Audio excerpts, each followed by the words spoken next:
This is general education, not personal medical advice. If you're pregnant, have a history of eating disorders, or you're diabetic on medication, speak to your doctor before fasting.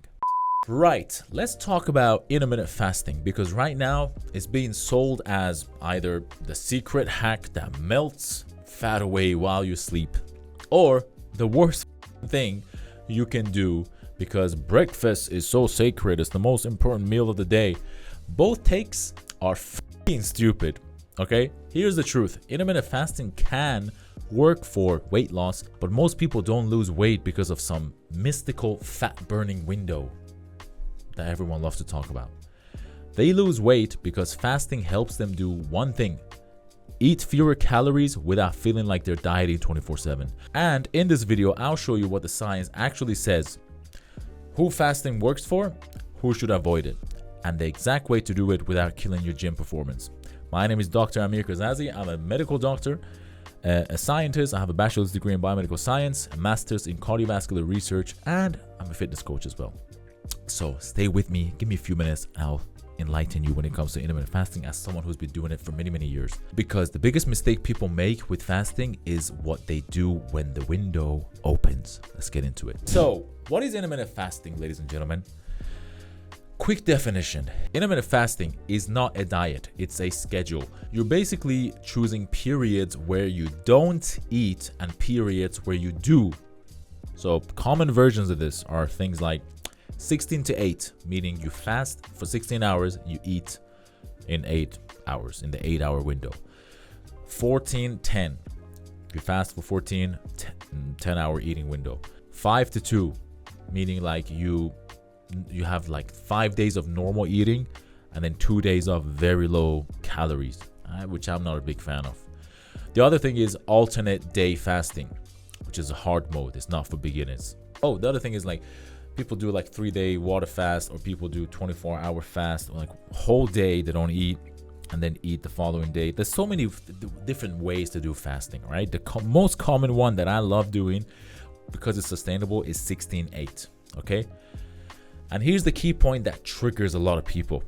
Fasting doesn't break the laws of physics. If you eat your maintenance calories in your eating window, you won't lose fat. So if someone's telling you fasting makes you lose weight even if you eat the same, because fasting is this and that. Fasting has a lot of health benefits, which I'll make a whole nother video about, because this is going to make this video 2 hours. The amount of benefits that fasting brings to the human body should be illegal. Like it's like the super soldier serum given to Captain America, if that makes sense. But if someone tells you fasting makes you lose weight, even if you eat the same, they're either confused, they're lying to you, or they're trying to sell you some bullshit. Snake oil. Don't listen. Now let's talk about what the science really says. I'm going to pull out some receipts for you. Studies will be linked in the description. So there was a randomized trial that was done back in 2020 that found that 16-8 time-restricted eating didn't produce meaningful extra weight loss compared with a control schedule in the way people hyped it online. So what does that mean? Fasting doesn't automatically give you better results if everything else stays the same. Okay, fasting is just a tool. Study number 2 that said time-restricted eating doesn't beat calorie restriction long-term. Big new England Journal of Medicine in 2022. They did like a 12-month trial, compared calorie restriction alone versus calorie restriction and time-restricted eating, and they found no significant extra weight loss from adding the time window. Is it making sense to you? So if your buddy or your mate is acting like fasting is a cheat code, nope, bullshit. It's not supported. Studies don't show it. But fasting can still be useful because adherence matters. There was a review or meta-analysis that showed intermittent fasting can improve weight and some cardiometabolic markers, but often it's similar to continuous calorie restriction overall. So it means like it's a tool. It's not a miracle. Do you get what I mean? The whole point of intermittent fasting is to restrict how much calorie you're eating in that 8-hour window. You can still fast for 16 hours and then stuff your face with your maintenance calories, and it's like a regular day. It makes no sense. This particular way of eating is very useful for a lot of professionals, for a lot of people, and I'll touch on this further down in the video. So the correct takeaway, what do we gain from all these studies that I mentioned? Intermittent fasting works if it makes you consistent, not because it's inherently superior. Now let's talk about something called metabolic switch. Let's explain it. To be fair, there's something interesting about fasting beyond calories, which I mentioned. There was a review done in 2019 that described how longer fasting periods can shift the body from using glucose to using ketones. It's called the metabolic switch. Now, does that mean you automatically lose fat faster? Not necessarily, but it can help with a couple of things like appetite regulation for some people, insulin sensitivity in certain contexts, helping people reduce constant snacking, and early time restricted feeding has shown improvements in insulin sensitivity in a small trial in men with pre-diabetes. When I talk about insulin, man, that's a whole nother video that I really want to touch on and describe why insulin is such an important hormone for just longevity and fat loss, and making sure you feel optimized every single day, because a lot of us don't even pay attention to this hormone. We just go about our day eating everything at any particular time. So the biggest win for most people is still structure and fewer calories and better control. That's how you get results with this shit. Now let's touch on who fasting is perfect for. Intermittent fasting, or IF, is elite for people who hate breakfast and feel fine without it, and people that snack at night like a gremlin. Bro, breakfast, biggest scam. Like, look, if you want to wake up and have breakfast, good, fine. My thing is, I don't feel hungry when I wake up. Why the fuck would I want to eat when I don't feel hungry?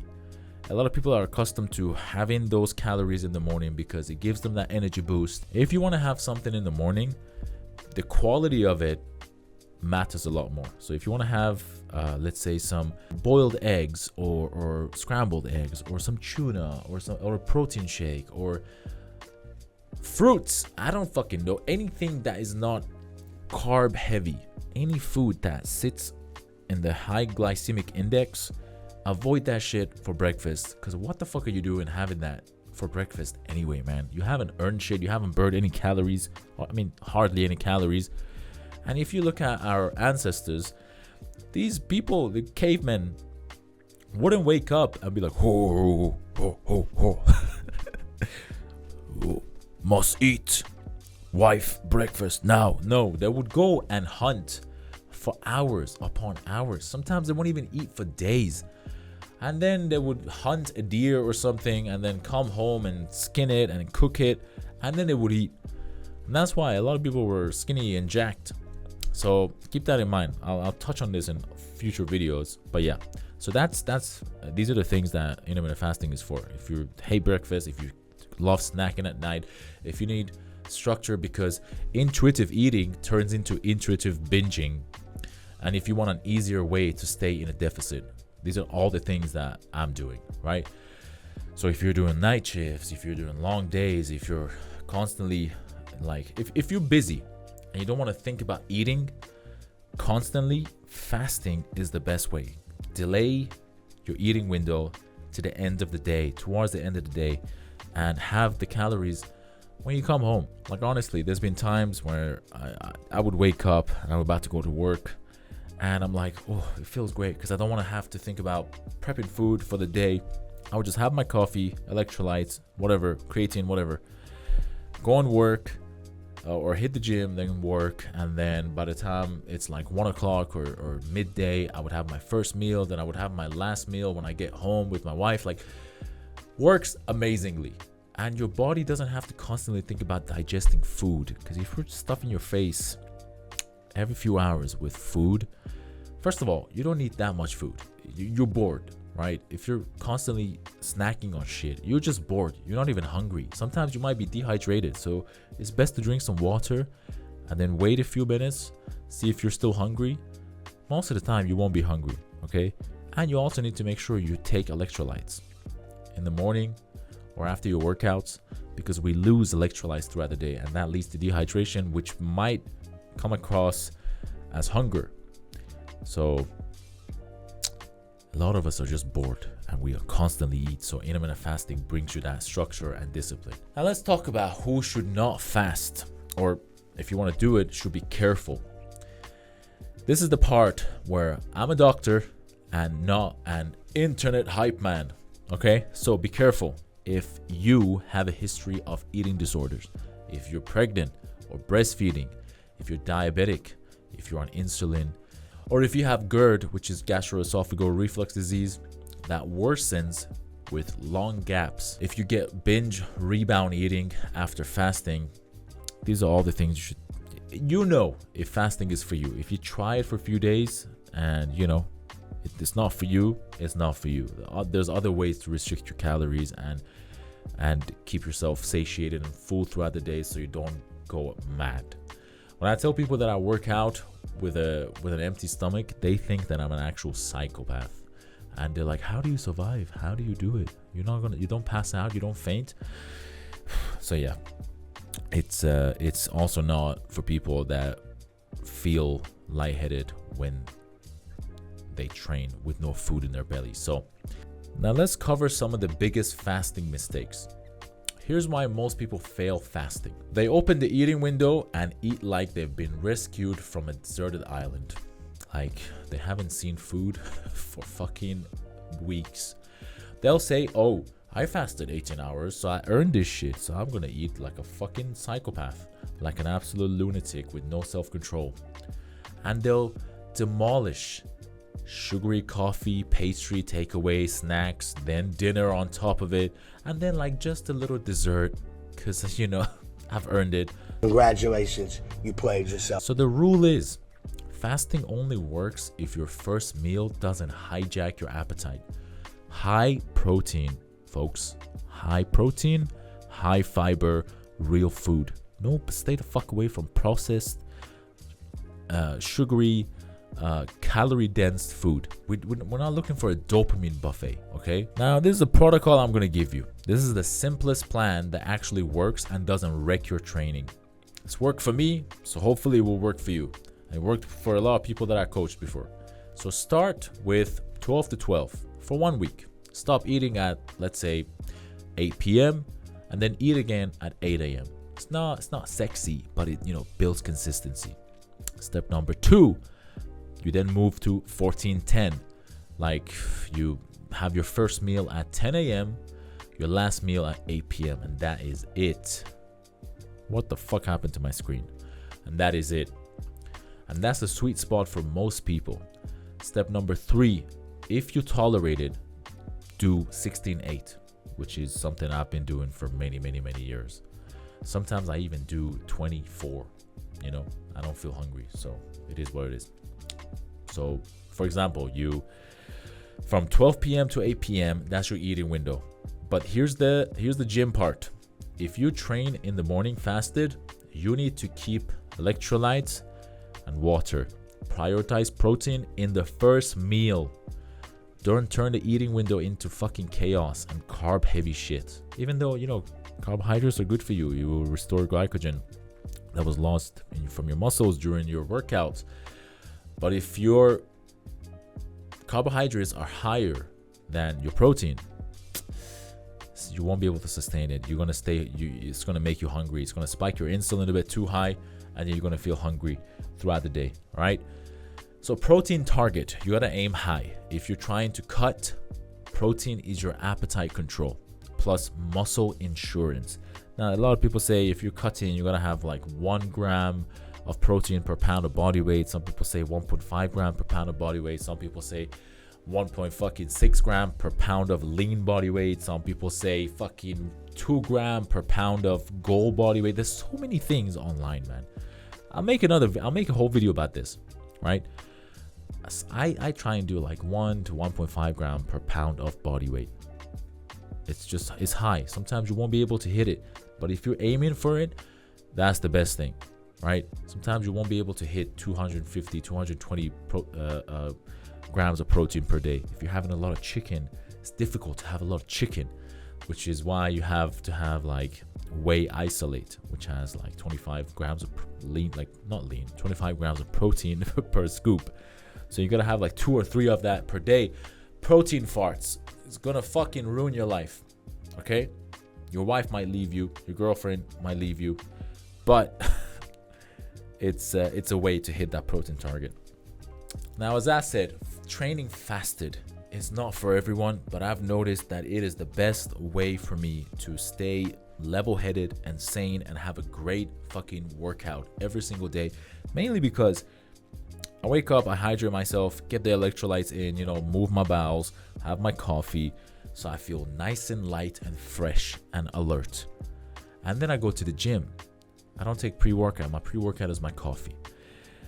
But God, if I have like a banana before going to the gym, my body is now dedicating resources and energy to digesting and breaking down that banana. So my workout ends up taking a hit. I've noticed that I'm able to lift heavier when I'm fasted, because fasting can actually boost your testosterone. So many other things. A whole nother video that I have to make about this. So give it a shot, okay? For the first few days, give it a shot. Do it properly. Stay hydrated. Take your electrolytes and everything. And honestly, it works. It's been working for me since the age of fucking 20. I started training at 16. From age of 20, I started doing intermittent fasting. I'm 32 now. I've survived. Okay, it works. So give it a go. So I'm going to give you 2 rules that make intermittent fasting work. Keep your calories consistent across the week, because weekends can ruin everything. Okay, if you'll go out with your friends, if you're having a date with your wife and so many other things, weekends can fucking ruin it. But you have to be cautious. If you're going out with your wife, don't have crazy shit. Like have something that's protein heavy, and if you want to have dessert after it, fine, but have it after your high protein meal. And the next rule is keep the first meal boring. Boring has to be boring. Not necessarily boring in a very miserable way, but it's nothing crazy, because boring means controlled. Have some eggs with egg whites, or protein shake, or eggs with a banana, or protein, any source of protein, please. Tuna wrap. So many things you can do, man. So does intermittent fasting work? Yes. If it helps you stay consistent in a calorie deficit, is it magic? Hell no. The strongest evidence suggests it's often similar to continuous calorie restriction, with benefits depending on adherence and individual response. So the best diet, folks, is the one you can repeat without losing your mind. Now, if you want to try fasting, start with 14 to 10 for a week and keep your first meal high protein. And if you want, the next video, we're going into the one that people ignore until it ruins their life: sleep. My God, sleep. Because you can fast perfectly, train hard, eat clean as hell, and still not lose fat if your sleep is trash. Sleep, sleep, sleep. So important. So subscribe, like the video. We're a new channel here. Liking the video, honestly, pushes the video out to people that are interested in similar content, and it's the best way to help a brother out. Let me know if there's certain topics you want me to cover. Leave them down below in the comments, and subscribe, please. And I will see you in the next one. Peace.